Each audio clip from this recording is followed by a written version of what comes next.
Dan kini kita beralih ke pertanyaan selanjutnya untuk calon gubernur nomor urut 2, Bapak JJ Wiradinata. Kepada panelis, Bapak Wawan Gunawan, kami persilakan untuk mengambil subtema di dalam fishbowl dan memperlihatkan undian ke kamera, moderator dan juga hadirin. Huruf F. Huruf F. Baik, masih tersegel. Subtema toleransi beragama. Masih terjaga kerahasiaannya.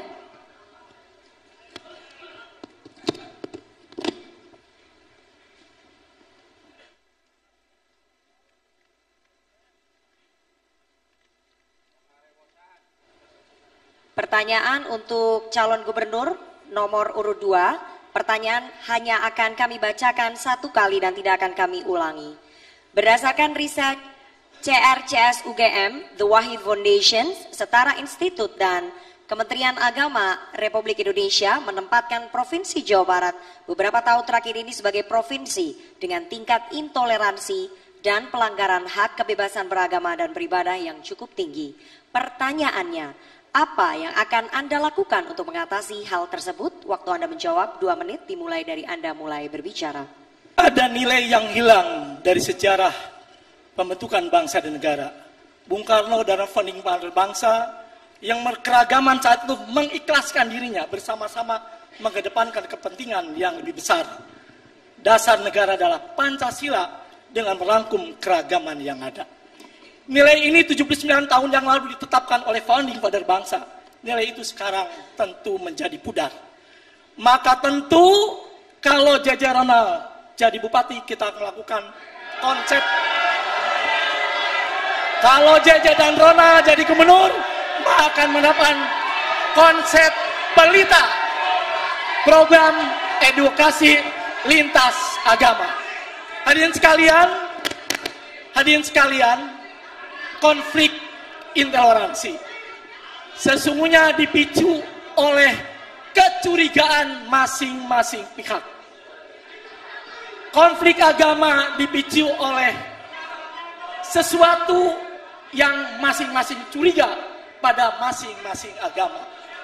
Kalau menempatkan kepercayaan, kalau menempatkan saling menghargai dan kehormatan, pasti toleransi itu tidak akan terjadi, hadirin sekalian.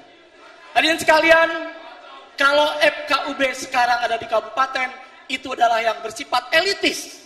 Maka kalau JJ Ronald mendapat mandat, FKUB berada di tingkat yang paling bawah, terutama yang keragamannya begitu sangat majemuk. Itu yang akan kita lakukan, dan tentu bupati, gubernur, pemimpin tingkatannya hadir untuk memfasilitasi, mendorong itu, karena itu adalah sesuatu yang penting, sesuatu yang sangat fundamental bagi kehidupan berbangsa dan bernegara. Baik, terima kasih.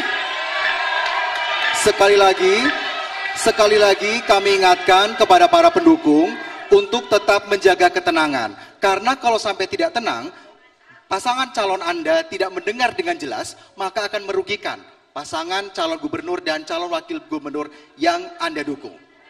Terima kasih atas kerjasamanya. Baik, selanjutnya kami persilahkan kepada calon gubernur nomor urut 1, Bapak Acep Adang, untuk menanggapi dalam waktu 1 menit, waktu dimulai dari saat Anda berbicara. Terkait dengan masalah toleransi beragama, kita tentu akan mengajukan masalah kebijakan toleransi beragama, artinya memasukkan nilai-nilai toleransi di dalam semua kebijakan pemerintah, terutama yang berkaitan dengan pendidikan, ruang publik, dan pembangunan tempat-tempat rumah ibadah. Yang kedua, pendidikan toleransi di sekolah, dibuatkan kurikulum yang terkait dengan masalah toleransi keberagaman. Yang ketiga adalah penguatan forum kerukunan umat beragama, yaitu memperkuat peran FKUB, yaitu di tingkat kabupaten kota dalam konflik dan promosi toleransi beragama. Kemudian yang terakhir adalah penegakan hukum untuk melindungi kebebasan beragama, yaitu di dalam rangka memastikan perlindungan hukum bagi kelompok agama minoritas, termasuk akses tempat ibadah dan layanan publik. Terima kasih. Selanjutnya kami persilakan Bapak Ahmad Saiku, calon gubernur nomor urut 3 menanggapi jawaban dari Cagup nomor urut 2. Waktu Anda 1 menit dimulai dari Anda berbicara. Menurut pandangan pasangan ASI, kami akan melakukan 3 hal. Yang pertama adalah kaitan beragama ini kita akan kembalikan kepada konstitusi. Konstitusi kita menjamin hak kehidupan beragama. Beragama adalah hak yang paling asasi, sehingga tidak bisa kemudian diintervensi. Yang kedua, kita tentu harus punya komitmen untuk mengikuti peraturan perundang-undangan. Kita harus ikut rule of law, aturan apa yang diberlakukan di negeri ini, dan kemudian melakukan law enforcement, penegakan hukum terhadap pelanggar-pelanggar yang mencederai hak-hak aturan perundang-undangan.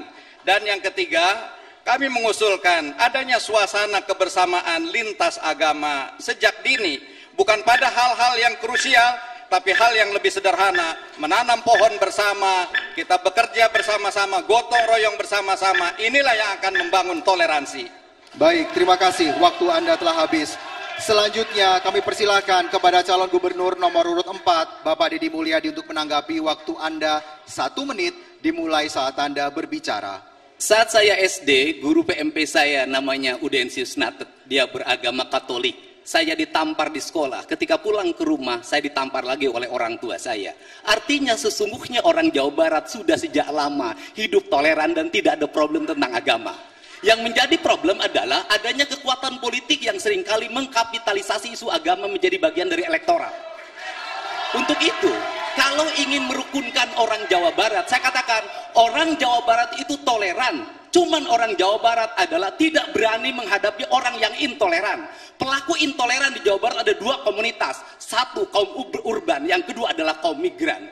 Kalau seperti itu diperlukan political will adalah pemerintah provinsi tidak boleh takut terhadap kaum intoleran, berpegang teguh pada peraturan perundang-undangan, dan yang paling utama adalah jangan sekali-kali mengkapitalisasi itu agama untuk kepentingan politik. Ini yang menjadi problem kita. Insya Allah kita semua akan hidup rukun dan Cukup, damai. Bapak, waktunya habis. Selanjutnya kami berikan kesempatan kepada Bapak JJ Wiradinata, Cagup nomor urut 2, merespon tanggapan dari calon gubernur nomor 1, 3, dan 4. Waktu Anda 1 menit dimulai saat Anda berbicara. Pendapat nomor 1, pendapat nomor 2, pendapat nomor 4, pendapat nomor 1, 3, dan 4 adalah bersifat normatif yang itu.